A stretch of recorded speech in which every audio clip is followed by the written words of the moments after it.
স্থানীয় বাসিন্দা যারা ওনারা কিন্তু অভিযোগ করছেন যে এইভাবে প্লাস্টিক ত্রিপল দিয়ে বস্তা ছেঁড়া এইসব দিয়ে বোতল ভাঙা দিয়ে রাস্তায় কাজ চলছে। এগুলো থাকবে তো দীর্ঘদিন ধরে, এইগুলা রাস্তার ভবিষ্যৎ হয়ে থাকতে পারে তো? এখানে বালি, মাটি, ইট এগুলো তো দেওয়া যেতে পারে, সেগুলো কেন দেওয়া হচ্ছে না? নমস্কার, নজর রাখবেন পশ্চিমবঙ্গ টিভিতে। এই মুহূর্তে দেখতে পাচ্ছেন রাস্তায় কাজ চলছে। আমি ক্যামেরা পার্সনকে বলবো রাস্তাটায় যে কাজ চলছে এবং এখানে মাটি ফেলা হচ্ছে, যে সেই দৃশ্যটা একবার তুলে ধরতে, এবং যে ক্রেনের কাজ চলছে সেই পুরো ছবিটা একবার ভিউজটা। তো এই যে দেখতে পাচ্ছেন এখানে মাটি ফেলা হচ্ছে, অর্থাৎ রাস্তায় জায়গায় জায়গায় কিন্তু বাঁশ এবং কাঠের যে ছোট গাড়োয়াল দেওয়া হচ্ছে, কারণ বিভিন্ন জায়গায় রয়েছে যেখানে পুকুর এবং কোথাও রয়েছে ছোট ছোট নালা বা খালবিল, সেই সব জায়গা জুড়ে রাস্তায় কাজ হওয়ার জন্য এখানে কিন্তু যে বাঁধাই কাজ চলছে বা মেরামত হচ্ছে সাইডের পুকুর পাড়গুলো, সেখানে যে ক্যাজরা ফেলা হচ্ছে, দেখুন একদম সরাসরি আপনারা দেখতে পাচ্ছেন প্লাস্টিক, নোংরা আবর্জনা, মাটি ফেলা হোক বা ইট বালি যাই দেওয়া হোক না কেন সেগুলো তো অবশ্যই দিতে হবে, কিন্তু তার সাথে এই যে বিপুল পরিমাণ দেখতে পাচ্ছেন একদম প্লাস্টিক, নোংরা আবর্জনা। শোনা যাচ্ছে নিকটবর্তী যে হাই স্কুল রয়েছে খাঞ্জাপুর উচ্চ বিদ্যালয়, সেই উচ্চ বিদ্যালয় প্রাঙ্গণে বছরের পর বছর ধরে যে নোংরা আবর্জনা সেগুলোই কিন্তু এখানে নিয়ে আসছে। আমরা এলাকাবাসীর সাথে কথা বলবো। আপনাদের বাড়ির সামনে এই যে নোংরা আবর্জনা ফেলাচ্ছে, এটা কি আপনাদের কোনো অভিযোগ বলতে একদম ভালো লাগেনি। এই যে নোংরাগুলা আমরা গ্যাস গন্ধ পাবো ইত্যাদি হবে, এইগুলা আমাদেরকে ভালো লাগেনি।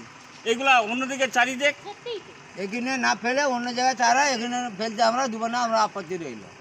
আপনাদের বাড়ির সামনে বা পুকুরের সামনে এই নোংরা আবর্জনা ফেলতে দেবেন না, আমরা মাটি হলে ফেলতে দেবেন, মাটি বালি ধরে, মাটি বা বালি হোক তা ফেলতে দেবো, নাহলে আবর্জনা ফেলতে দেবো না। তো এখানে এলাকাবাসী অনেকেই কিন্তু রয়েছেন, তারা অভিযোগ করছেন, কিন্তু অভিযোগের থেকেও সব থেকে বড় কথা, এখানে রাস্তার দায়িত্বে যিনি রয়েছেন, টেন্ডারের দায়িত্ব রয়েছেন বা পঞ্চায়েত কর্তৃপক্ষ, প্রশাসনের দৃষ্টি আকর্ষণ করতে চাই আমরা। কারণ এই যে নোংরা ক্যাজরা, এই যে প্লাস্টিক, এগুলো রাস্তার ভবিষ্যৎ হবে তো, নাকি কিছুদিন পর এই রাস্তা যখন তৈরি হয়ে যাওয়ার পরেও কিছুদিন এই রাস্তায় ধস নামবে বা রাস্তায় ফাটল ধরবে, এ বিষয়ে কোনো সন্দেহ নেই। তাই কোটি কোটি টাকা দিয়ে যখন রাস্তা তৈরি হচ্ছে, সেই রাস্তার কাজ নিয়ম ভঙ্গ করে হচ্ছে না তো, সেদিকে প্রশাসনের দৃষ্টি থাকবে তো, সেদিকে প্রশাসনের দৃষ্টি অবশ্যই দেওয়া দরকার। এবং টেন্ডারের দায়িত্বে যিনি কন্ট্রাক্টর রয়েছেন তার সাথে অবশ্যই পঞ্চায়েত কর্তৃপক্ষকে কিন্তু অবশ্যই আলোচনা করা দরকার।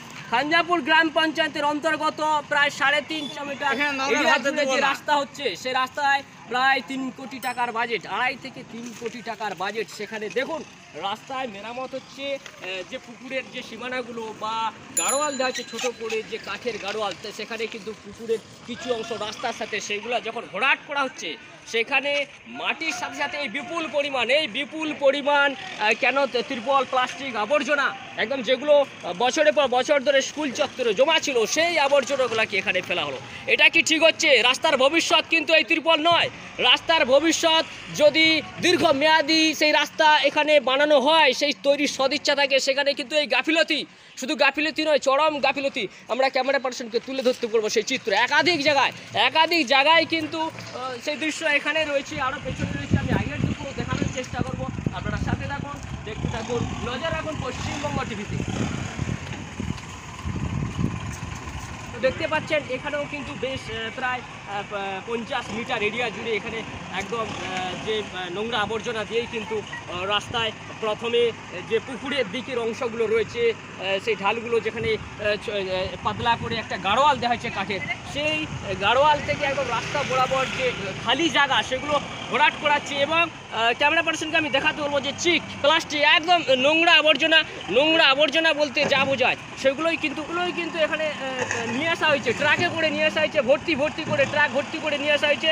তো এখানে পঞ্চায়েত কর্তৃপক্ষের এখনও পর্যন্ত দেখা মিলছে না। স্থানীয় বাসিন্দা যারা ওনারা কিন্তু অভিযোগ করছেন যে এইভাবে প্লাস্টিক ত্রিপল দিয়ে বস্তা ছেঁড়া এইসব দিয়ে বোতল ভাঙা দিয়ে রাস্তায় কাজ চলছে। এগুলো থাকবে তো দীর্ঘদিন ধরে, এইগুলা রাস্তার ভবিষ্যৎ হয়ে থাকতে পারে তো? এখানে বালি, মাটি, ইট এগুলো তো দেওয়া যেতে পারে, সেগুলো কেন দেওয়া হচ্ছে না?